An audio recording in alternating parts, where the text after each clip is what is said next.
लाओ त्से अगला सूत्र कहते हैं, इसलिए ताओ महान है, स्वर्ग महान है, पृथ्वी महान है, सम्राट भी महान है।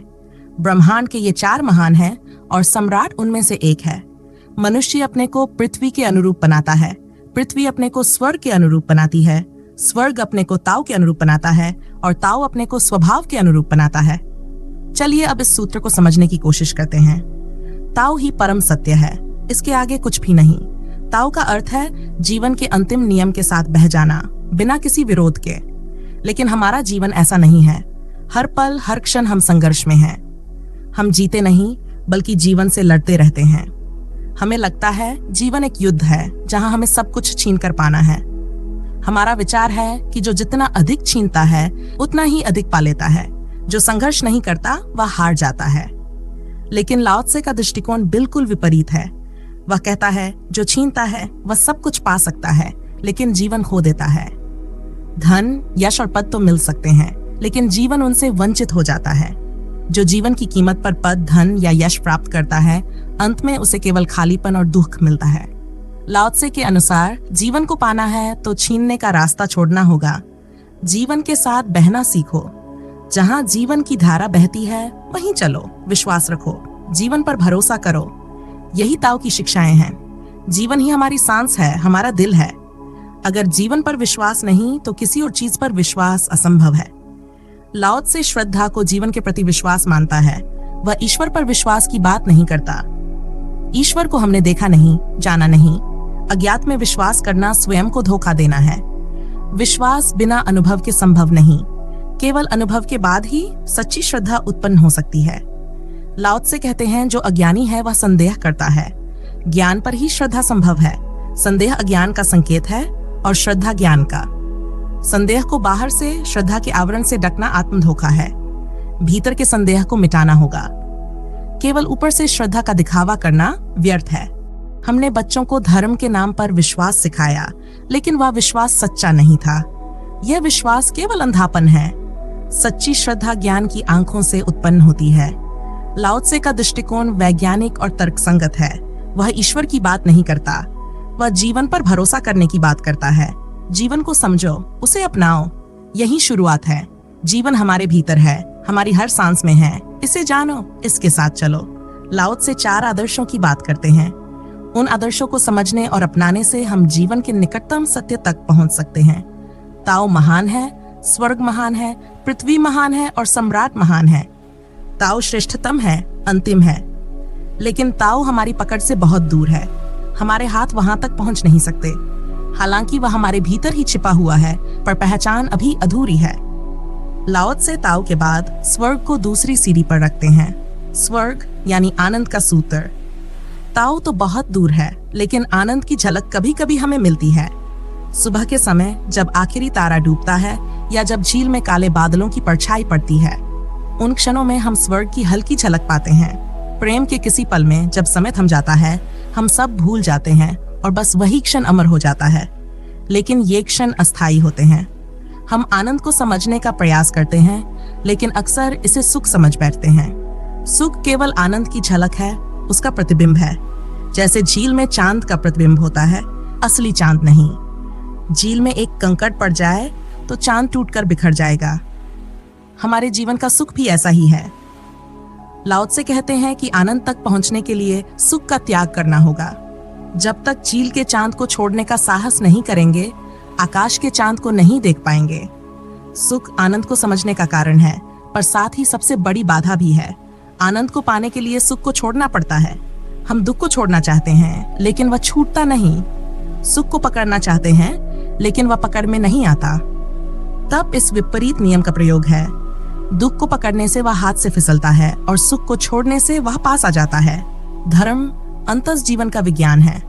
जैसे न्यूटन ने गुरुत्वाकर्षण का नियम खोजा, वैसे ही धर्म हमें जीवन के मूलभूत नियम सिखाता है। जिसे पकड़ने की कोशिश करते हैं वह हाथ से निकल जाता है, जिसे छोड़ देते हैं वह हमारे पास आ जाता है। यही धर्म का रहस्य है। इसे जीवन में जरा आजमा कर देखें। किसी को भुलाना चाहते हैं तो जितना भुलाएंगे उतना ही मुश्किल हो जाएगा। जितना भुलाने की कोशिश करेंगे उतनी ही यादें गहराती जाएंगी।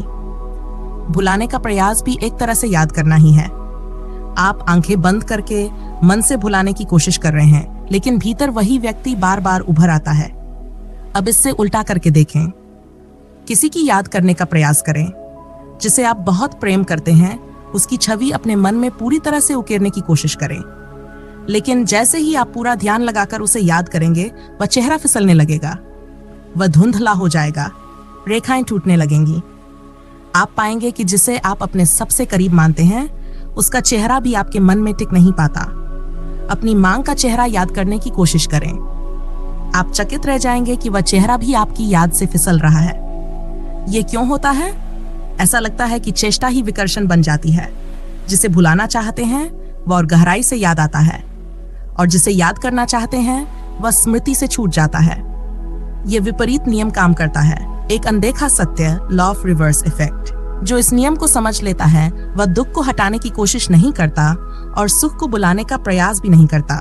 और जब वह ऐसा करना छोड़ देता है तो वह आनंद में प्रवेश कर जाता है। आनंद का अर्थ ही यही है, अब दुख आता नहीं और सुख जाता नहीं। ये एक भीतरी रसायन है, एक अलौकिक प्रक्रिया। हम अपने ही हाथों नियमों के विपरीत चलकर दुख को आमंत्रित करते हैं। हम खुद ही अपने सुख को खंडित करते हैं, फिर छाती पीटते हैं कि यह सब क्यों हो रहा है। हर इंसान अपने लिए दुख के गड्ढे खोद रहा है। जब वह गड्ढे में गिरता है तो दोष दूसरों पर डालता है, दुनिया पर, प्रकृति पर या परमात्मा पर। लेकिन अगर आप इस गहरे नियम को समझ लें तो गड्ढे खोदने की यह प्रक्रिया रुक जाएगी, और जो सुख की प्रतिमाएं आप खुद तोड़ते हैं वह भी बंद हो जाएंगी। आनंद दूर है, लेकिन यह वह अवस्था है जो सुख और दुख दोनों के पार है, और जो इसे समझ लेता है वह जीवन में सच्ची शांति और आनंद का अनुभव करता है। लाओ त्से कहते हैं, पृथ्वी महान है। पृथ्वी से अर्थ सुख का है, लेकिन आनंद उससे भी दूर है। पृथ्वी बहुत स्थूल है, आनंद सूक्ष्म है और ताओ सूक्ष्मतम। सुख हमें स्थूल रूप में दिखाई देता है, लेकिन क्या यह सच में हमारे हाथ आता है? थोड़ा गौर करें तो सुख हमारे अनुभव में नहीं, हमारी आशा में होता है। यह हमें हमेशा कल मिलने वाला होता है, लेकिन आज कभी नहीं मिलता। जब भी हम उसे पाते हैं, निराशा ही हाथ लगती है। सुख बस एक मृग तृष्णा की तरह है। हम सोचते हैं कि सुख था या होगा, लेकिन वर्तमान में इसे महसूस करना दुर्लभ है। बचपन में सुख का अनुभव याद आता है, लेकिन क्या वह सच है? बच्चे बचपन को स्वर्ग नहीं मानते, वे जल्दी बड़े होना चाहते हैं। बचपन की जो यादें हमें सुखद लगती हैं, वे हमारे बनाए हुए भ्रम हैं। सुख का ये भ्रम हमारे जीवन को सहारा देता है। बूढ़े लोग बचपन को स्वर्ग मानते हैं, लेकिन बच्चों से पूछो तो वे वर्तमान को जेल की तरह अनुभव करते हैं। हर कोई बड़ा होना चाहता है। बच्चे भी सिगरेट पीने और दाढ़ी मूंछ बढ़ाने जैसे काम करके बड़ों की तरह दिखने की कोशिश करते हैं। सच तो यह है कि सुख ना अतीत में था और ना भविष्य में होगा, यह केवल वर्तमान में है। जो इस पल को जीना सीख लेता है वही सच्चे सुख का अनुभव कर सकता है। सुख को अभी इसी क्षण पकड़ो, क्योंकि यही उसका वास्तविक स्वरूप है। वान गॉग से किसी ने पूछा, तुम्हारा सबसे श्रेष्ठ चित्र कौन सा है? वान गॉग ने उत्तर दिया, यह जो मैं अभी पेंट कर रहा हूँ। वह व्यक्ति 15 दिन बाद फिर आया और वही सवाल पूछा। उस समय वान गॉग दूसरा चित्र पेंट कर रहा था। उसने फिर कहा, यही। जब उस व्यक्ति ने याद दिलाया कि 15 दिन पहले तुमने कुछ और कहा था, वान गॉग मुस्कुराकर बोला, वह तो बीते जमाने की बात है, उससे अब क्या लेना देना, मैं अभी सुखी हूँ। जो व्यक्ति अभी सुखी है उसके लिए अतीत बेमानी हो जाता है। हमारा अतीत हमें केवल इसलिए मूल्यवान लगता है क्योंकि हमारा वर्तमान दुख से भरा होता है। हम अपने दुख को सहने के लिए अतीत और भविष्य में सुख के पुल बना लेते हैं। ऐसे में हमारा जीवन आगे पीछे डोलता रहता है और हर पल की वास्तविकता हाथ से छूटती जाती है। सच्चा सुख वह है जो अभी और इसी क्षण में महसूस हो। जब कोई व्यक्ति अभी सुखी होता है वह जीवन के शिखर पर होता है, और उसका हर क्षण शिखर होता है क्योंकि उसके लिए तुलना का कोई अर्थ नहीं होता। अगर अतीत सुखद यादों के रूप में उभरता है तो समझना कि वर्तमान दुखी है, और अगर भविष्य में सुख का सपना खींच रहा है तो भी यह संकेत है कि वर्तमान में सुख नहीं है। जब वर्तमान में सुख होता है तो अतीत और भविष्य की कोई जरूरत नहीं रहती। उस समय हर क्षण शाश्वत हो जाता है। लाओ त्से कहता है कि पृथ्वी महान है और सुख भी, लेकिन वह सुख भी हमारी कामना और आशा का हिस्सा है। सच्चा सुख तो वही है जो अभी और यहीं है। लाओ त्से कहते हैं, सम्राट भी महान है। सम्राट यहाँ अहंकार का प्रतीक है। ताओ आनंद और सुख तो दूर की बातें हैं। लेकिन अहंकार हर किसी के पास है। हर इंसान अपने को किसी ना किसी रूप में सम्राट मानता है, भले उसके पास राज्य ना हो। सड़क पर बैठे भिखारी की भी अपनी एक टेरिटरी होती है। उसकी सीमाओं में कोई और भिखारी प्रवेश करे तो दंगा हो सकता है। हर कोई अपनी दुनिया का राजा है, चाहे वह दुनिया कितनी भी छोटी क्यों न हो। अहंकार वह जगह है जहां हम खड़े हैं। हम मानते हैं कि हम ही इस अस्तित्व का केंद्र हैं। चांद, तारे, नदियां, हवाएं सब हमारे लिए हैं। जब हम नहीं रहेंगे तो सब खत्म हो जाएगा। लेकिन सच्चाई यह है कि जब हम चले जाएंगे तब भी पूर्णिमा का चांद निकलेगा, पक्षी गीत गाएंगे और सागर वैसे ही गरजता रहेगा। ये सोचकर मन को चोट लगती है कि हमारे ना होने पर भी दुनिया वैसे ही चलती रहेगी। इसका मतलब है कि हमारे होने या ना होने से कोई फर्क नहीं पड़ता। लेकिन अहंकार ये मानने को तैयार नहीं होता। अहंकार कहता है, मैं इस अस्तित्व का अपरिहार्य हिस्सा हूँ, मेरे बिना सब अधूरा है। लाओ त्से इस अहंकार को भी महान कहते हैं। महान इसलिए कि यह कभी तृप्त नहीं होता। जितना इसे देते जाओ उतना यह और मांगता है।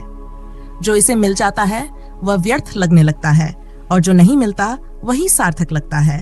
अहंकार एक ऐसी खाई है जिसे कितना भी भर लो वह कभी नहीं भरती। ये झूठा है, इसलिए असीम है, और इसी झूठे अहंकार के साथ हम जीते हैं। अगर आप डिप्टी मिनिस्टर हैं तो सोचते हैं कि मिनिस्टर बनते ही सब ठीक हो जाएगा। मिनिस्टर बनने पर चीफ मिनिस्टर की ख्वाहिश होती है, चीफ मिनिस्टर बनने के बाद प्रधानमंत्री की। यह यात्रा कभी खत्म नहीं होती। जो आदमी जहां है वह वहीं असंतुष्ट है। यह अहंकार का स्वभाव है। लाओ त्से कहते हैं कि यह अहंकार भी उन 4 महान तत्वों में से एक है, लेकिन इसे समझकर ही हम अपनी यात्रा शुरू कर सकते हैं। अहंकार हमारी स्थिति है और ताओ हमारी मंजिल। लाओ त्से कहते हैं, मनुष्य अपने को पृथ्वी के अनुरूप बनाता है। मनुष्य का पूरा जीवन एक ही लक्ष्य के चारों ओर घूमता है, वह है सुख। हर इंसान अपनी अपनी तरह से सुखी होने की कोशिश कर रहा है। यह फर्क नहीं पड़ता कि वह क्या कर रहा है, ईमानदारी या बेईमानी, साधुता या असाधुता, हर कोई एक ही चीज की तलाश में है। सबका उद्देश्य एक है, सुख। फर्क बस इतना है कि कोई सोचता है ईमानदारी से सुख मिलेगा तो कोई बेईमानी से। लेकिन सुख की तलाश में कोई भी पीछे नहीं हटता। विडंबना यह है कि हर कोई सुख खोज रहा है, लेकिन जो पाता है वह और दुखी हो जाता है। जैसे जैसे इंसान सुख के करीब पहुंचता है वह और अधिक पीड़ा महसूस करता है। अतीत में जब साधन सीमित थे और जीवन सरल था, लोग आज के मुकाबले कम दुखी दिखाई देते थे। आज हमारे पास सुख के अनगिनत साधन हैं, लेकिन फिर भी खुशी इल्यूसिव है। एक भिखारी को देखिए, वह सोचता है कि अगर उसे एक महल मिल जाए तो वह सुखी हो जाएगा। लेकिन जब वह सचमुच महल में पहुंचता है तो उसे पता चलता है कि वह महल जिसके सपने उसने देखे थे कहीं और था। वह महल जिसमें वह आज खड़ा है बस एक खाली संरचना है। सपनों का महल हमेशा हकीकत से बेहतर लगता है। असलियत सदा ही सपनों को तोड़ देती है। यही कारण है कि हमें जितना मिलता है उतना ही अधिक दुख होता है। अमेरिका जैसा संपन्न देश भारत से अधिक दुखी क्यों दिखता है? वहां के लोग ऋषिकेश में आकर ध्यान और शांति की तलाश करते हैं, जबकि ऋषिकेश में रहने वाले लोगों को यह सब व्यर्थ लगता है। बुद्ध ने इसे समझा और कहा, दुख इस जगत का स्वभाव है। जो नहीं मिलता वह दुख देता है, जो मिल जाता है वह भी दुख देता है। मजनू लैला के लिए तड़पता है और जो लोग अपनी लैला पा लेते हैं वे तलाक के लिए अदालत में खड़े होते हैं। सुख की इस विडंबना में पहला दुख शायद बेहतर है, क्योंकि कम से कम उसमें आशा बनी रहती है। लेकिन सवाल यह है कि इतनी कोशिशों के बाद भी सुख एल्यूसिव क्यों है? इसका रहस्य क्या है? लाओ त्से कहते हैं, मनुष्य अपने को पृथ्वी के अनुरूप बना रहा है और पृथ्वी अपने को स्वर्ग के अनुरूप बना रही है। यही हमारी तकलीफ की जड़ है। हम जिस चीज के पीछे भाग रहे हैं वह खुद किसी और चीज के पीछे भाग रही है। यह मिलन संभव नहीं हो सकता जब तक हम उस दिशा में ना चलें जहां सब कुछ जा रहा है। मैं आपको पाना चाहती हूँ, लेकिन आप किसी और की तलाश में हैं। अगर मैं आपको पकड़ भी लूं तो आप छूटकर भाग जाएंगे। यही जीवन की त्रासदी है। इस समस्या का हल तभी संभव है जब मैं उस चीज को पाने की कोशिश करूं जिसकी ओर आप बढ़ रहे हैं। यही लाओ त्से का कहना है। लाओ त्से कहते हैं, मनुष्य पृथ्वी के अनुरूप बनना चाहता है, पृथ्वी स्वर्ग के अनुरूप, स्वर्ग ताओ के अनुरूप और ताओ स्वभाव के अनुरूप। यहाँ सब कुछ किसी बड़े लक्ष्य की ओर बढ़ रहा है। जब तक हम उस अंतिम बिंदु को ना पकड़ लें जहां सब कुछ मिल रहा है, तब तक हमारा प्रयास अधूरा रहेगा। पृथ्वी अपने को स्वर्ग के अनुरूप बना रही है। इसका मतलब है कि जहां जहां सुख की झलक दिखती है वहां वहां एक यात्रा जारी है, लेकिन जो मिल जाता है वह व्यर्थ हो जाता है। वह बिंदु जहां हमें सुख नजर आता है खुद आनंद बनना चाहता है। यही कारण है कि सुख की ओर भागने वाले को दुख मिलता है और आनंद की ओर बढ़ने वाले को सुख भी मिल जाता है। रमन महर्षि के जीवन को देखिए। उनकी हर श्वास, हर कदम में सुख की झलक है। उनके पास बैठने मात्र से थकान मिट जाती है, जैसे किसी घने वृक्ष की छाया में विश्राम मिल जाए। लेकिन यह सुख उनकी खोज का परिणाम नहीं है, यह आनंद की यात्रा का बाई प्रोडक्ट है।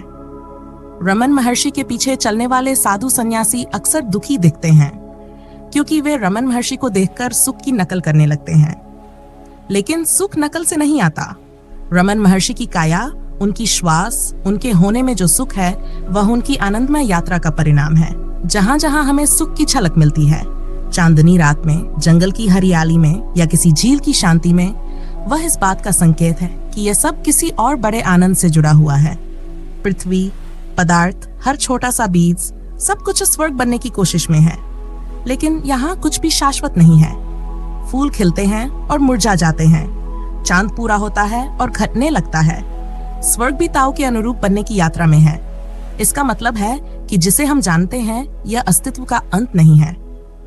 पृथ्वी से परे भी जीवन के अनगिनत आयाम हैं। स्वर्ग उन स्थानों का नाम है जहां जीवन ज्यादा खिल गया है, जहां सुख स्थिति बन गया है। यहाँ इस पृथ्वी पर दुख स्थिति है और सुख एक आशा है। लाओ त्से के विचार हमें यह समझाते हैं कि सुख को पकड़ने की कोशिश व्यर्थ है। सुख स्वाभाविक रूप से तब आता है जब हम आनंद की ओर यात्रा करते हैं। यही जीवन का गूढ़ सत्य है। लाओ त्से कहते हैं कि जब तक हम कहते हैं मैं आनंदित हूँ, तब तक हम और आनंद के बीच थोड़ी दूरी बनी रहती है। यही दूरी भी कष्ट का कारण है। ताओ भी अपने को स्वभाव के अनुरूप बनाने में लगा है। ये समझना थोड़ा कठिन है। जिस ताओ की हम कल्पना कर सकते हैं वह असली ताओ नहीं है। असली ताओ वहां है जहां सभी धारणाएं खत्म हो जाती हैं। वहां केवल स्वभाव बचता है, सिर्फ होना। इस अंतर को समझने के लिए एक सरल बात पर गौर करें। होने की दौड़ बिकमिंग है और होना मात बीइंग। जब तक दौड़ है तब तक दुख है। अगर ताओ भी स्वभाव के अनुरूप होने की कोशिश कर रहा है तो दुख रहेगा, लेकिन स्वभाव यानी होना मात्र अभी है। मिलारेपा तिब्बत का एक फकीर अपने गुरु मारपा के पास गया। उसने पूछा, क्या आप भीतरी यात्रा पर हैं? मारपा ने उत्तर दिया, यात्राएं खत्म हो चुकी हैं। मैं भीतर हूँ, मैं कुछ नहीं कर रहा हूँ, मैं केवल हूँ। ये जो होना मात्र है यही स्वभाव है। स्वभाव में कोई यात्रा नहीं होती, वहां कोई भविष्य नहीं होता, कोई कामना नहीं होती। जहां सब कामनाएं गिर जाती हैं वहां होने की तथाता शुरू होती है। लाओ से कहता है, चाहे कोई किसी भी दिशा में जा रहा हो, अंतिम यात्रा स्वभाव की ओर ही होती है। अगर कोई सीधा स्वभाव की यात्रा पर लग जाए तो जो पाने योग्य है वह मिल जाएगा, और जो पाने योग्य नहीं है वह अपने आप छूट जाएगा। लेकिन जो लोग बीच की यात्राएं चुनते हैं वे कष्ट में रहते हैं, क्योंकि वे जिनके पीछे जा रहे हैं वे खुद भी यात्रा पर हैं। जीवन में सब कुछ यात्रा पर है। वहां कुछ भी ठहरा हुआ नहीं है, केवल स्वभाव स्थिर है। जो स्वभाव की ओर जाता है वही पहुंचता है, बाकी सभी भटकते रहते हैं। लाओ त्से के अनुसार सच्चा गुरु वह है जो कहीं नहीं जा रहा। अगर कोई गुरु खुद यात्रा पर है तो वह गुरु नहीं हो सकता। जो ऐसे गुरु के पीछे चलता है वह भी भटकता है, क्योंकि मंजिल का अर्थ है वह बिंदु जो सदा शाश्वत है, जो कहीं नहीं जा रहा।